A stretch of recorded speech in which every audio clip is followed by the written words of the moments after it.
Hey guys, welcome back to my channel. I'll talk to you guys about a few things that a lot of people don't like to talk about, and that is a loss of confidence, especially in nursing. As a new grad nurse, I went through waves of getting my confidence and then losing it again, getting my confidence and then losing it. So I have a few tips that I have learned along the way that I want to share with you guys, and just tips on how to gain your confidence and work towards competency and having that comfort of just being a nurse that you deserve to be and that honestly your patients need you to be. There's going to be 10 tips on how to work towards being confident as a new grad nurse. Stay tuned.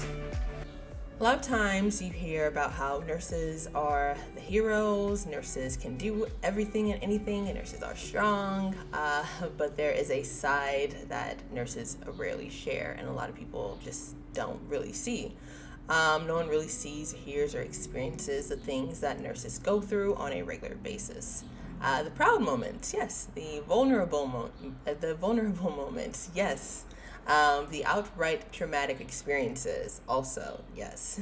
A nurse's experiences is quite complex, and it can be quite adventurous. I have been a nurse for the past 7 months and 21 days to be exact. I am honestly quite ecstatic that I have made it this far. What I mean by that is the constant mental and emotional challenges that I had to overcome to even be where I'm at to this day. Being a nurse is no joke. Being a new nurse in a pandemic is also no joke. Being thrown into the fire, right? During a pandemic, having your whole unit turn into a COVID unit was a heavy responsibility.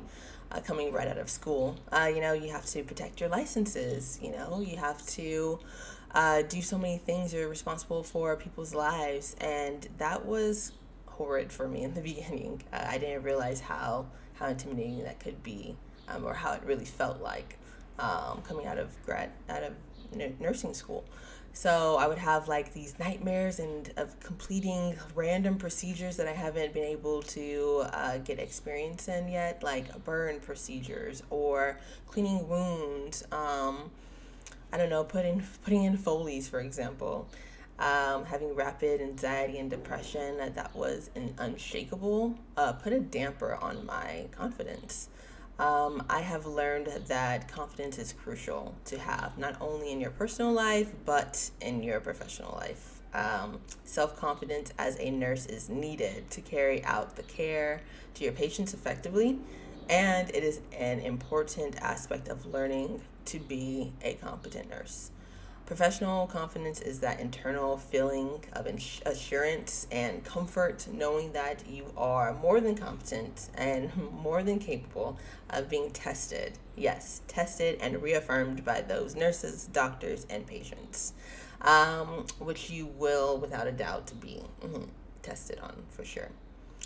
I'm hoping that my lessons along the way will help you to become that confident nurse you deserve to be and that your patients need you to be. So let's jump right into it. Okay, so first things first. Number one, asking questions. Don't stay around the bush. The most dangerous thing that you can do is to isolate yourself and not to ask questions. More than likely, most nurses want to help you. They want to be of service. They love educating. That's why they became a nurse. So asking more questions and talking to the nurses and other staff, that's going to make you more comfortable on the unit, and that's going to create an environment that will help you to thrive and make you feel more supportive by your nurse crew. Number two, continuing your education.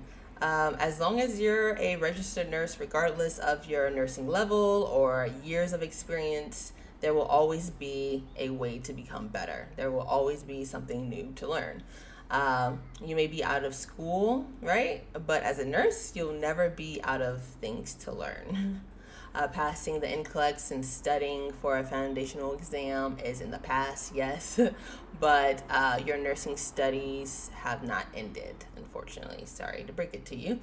Medicine is always changing, staying up to date with new policies or new studies that have come out, new medications, right? New technologies, it's especially technology. So there's always going to be something new to learn, which is rewarding, I would think. Number 3, I would say know your rights as a nurse. If you are in a union, right, print out the union book and know your rights just as an individual working for that company, right? Because more than likely your boss is not going to tell you what you need to know about, you know, taking off time, or if you need time with your family, or if you need to take a leave for something for a medical issue. You need to know those things just for your own sake, for your own power, gain your power back. Because at the end of the day, if you're working for a company and you're not working for yourself, the company is going to keep moving. That's going to keep going. And you need to take care of yourself and put yourself first. And no one's really going to help you with that. It's up to you. So make sure that you know your rights as a nurse. Number 4, find a mentor, whether your mentor is your cousin, I don't know, whether your mentor is another nurse on the unit or in the hospital, someone you went to school with. Just having a mentor that will help guide you and give you some words of wisdom and advice, because they've already been in the field for a while. That's important to have. A mentorship always puts you at an advantage. They will teach you things and put things in perspective for you that would usually take experiences, trial and error, and honestly failing to learn for yourself. So make sure that you pick their brain. Learn from them. Obtain as much knowledge and information and advice so you don't have to struggle finding out the hard way and learning things on your own. Number five, being resourceful. Say if you're in a hospital, right? You have tons of resources. You have many people a part of the interprofessional field of healthcare that can help you, like physical therapists. You have dietitians on call. You have caseworkers, social workers, physicians, orthopedics, surgeons. Like it goes on and on and on. And you can call them or you can give them a text message and ask them a few questions. Knowing their scope of practice and knowing which and who can help with what, that is probably the most beneficial as well. That also gives you some of your confidence and power back because you don't have to depend on another nurse to tell you what to do. You don't have to depend on someone else to give you direction. Number 6, so learning to delegate. This was one of the hardest things that I had to overcome, especially as a new nurse, because the last thing that I want to do is have people think that, as silly as it may seem, I didn't want people to think that I was incapable of doing, certain things and finding out things for myself. So I was honestly fearful of asking other people to complete tasks for me that I knew that I needed to complete tasks on my own for my own patients, right? So that was probably the hardest. It took some bravery, and honestly it took me a few instances of literally feeling like I was drowning in work. That's when I was like, okay, I need help. I literally can't do all of these things on my own. I need help. You can go directly to charge nurse, give them your situation, they'll get it done for you. Or if you guys have pagers or maybe phones as well, send out a mass message, because we have a phone where we can send out messages to the nurses on our unit. And I usually send out hey, can someone give Tylenol to room 512 or whatever, and someone will jump on it. That will definitely help with your confidence, knowing that once again you are supported by your team, and that when you are drowning you can get help and you know how to ask for help. 7, affirmations. And an affirmation is usually a sentence, a short sentence, right? A sentence of powerful words that were put together. And it's a positive statement. So, and in this sentence, it is aimed to tap into your conscious and unconscious mind to motivate you, to challenge you, to push you to reach your full potential in your life, professional life, personal life. We all have these negative and unhealthy thoughts about ourselves and how we live our lives at times, and that can be completely normal, especially the day and age that we live in, all through social media. So when you speak these words and you chant them to yourselves in the morning before you start your day, they can make a powerful change in the way that you think. So I benefit from affirmations endlessly, and they have a multitude of positive outcomes for me in my personal life. So I like to use those in the morning time and have a specific list of them that I repeat to myself in the morning. All right, and 8. So prepare yourself before a procedure. You want to come prepared to the procedure. You need to know all of the supplies, bring all the supplies that you need, whether if it's a burn, wound care, or you're changing dressings, or you're doing, let's say, putting in a Foley.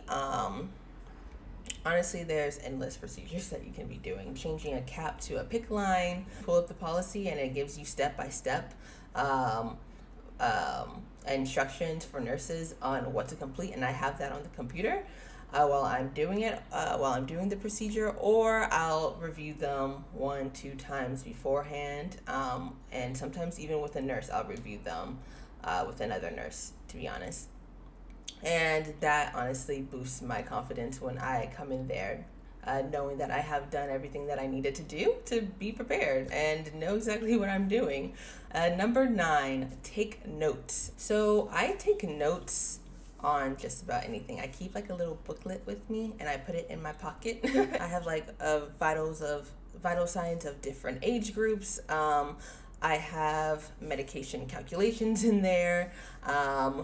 I have information on when to change a cap on a PICC line, dressing changes for PICC lines. I take notes for literally everything, and I keep those notes in my layman's terms so I can understand it. And right before I know it, just even writing down those notes, I became an expert at it already, because writing them down, that's a form of me studying it. Within no time, probably after a few times of completing the task and reading my notes, I got it down and I'm good. And then I move on and put other notes in there.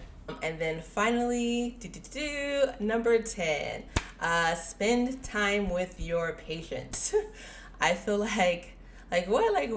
why spending time with your patients? Why does that improve your confidence? You're not doing anything for yourself, but in reality, being vulnerable with your patients and spending time with the patient, spending time with their family, they get to know who you are and you get to know who they are, and I feel like that improves care. Honestly, it forms this more trusting relationship between you and the patient, and especially as a pediatric patient, you kind of have to play devil's advocate. You have to play both roles. You're the nurse for the child, and you're also the nurse for the parent. But I feel like when you build a relationship with that family, they allow you to do way more. It's so much easier just working with the family a lot more.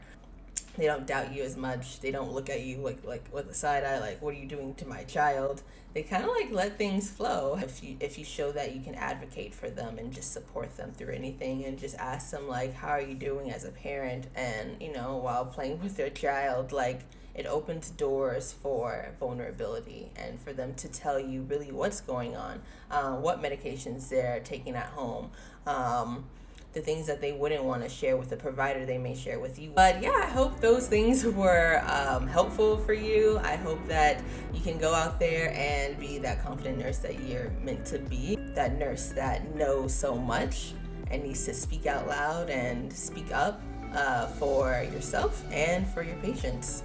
So I hope these were helpful. Please hit that subscribe button. Thank you guys for all the support, and I will see you guys next time.